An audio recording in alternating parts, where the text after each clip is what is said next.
มหาดทรายต้องสายลมอันแสนหนาวเพียงแผ่วเบา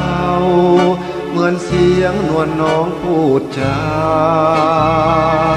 ทุ่งนกนางนวลบินเคียงข้างบ่ห่างจากลา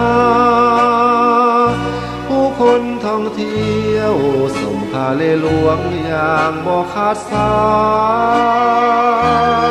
ยเลี้ยวไปสุดตาขอบฟ้าแสนไกลแลงยามเลี้ยวไปเห็นงามน้ำพองสีทองส่องมาท้องฟ้าสดใสมองสมแล้วบ่อยากไกลลาแต่ต้องจากมาพอจวนคำลงแล้วตะวัน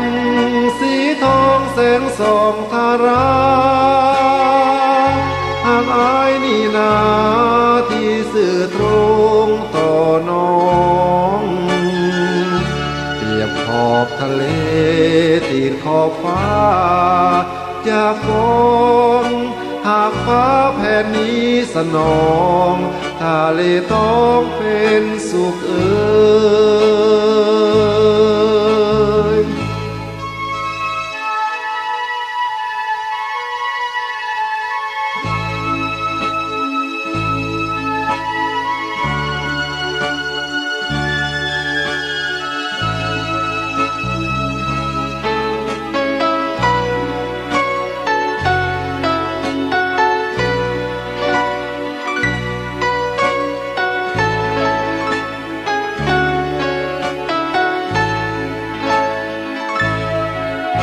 ตะวัน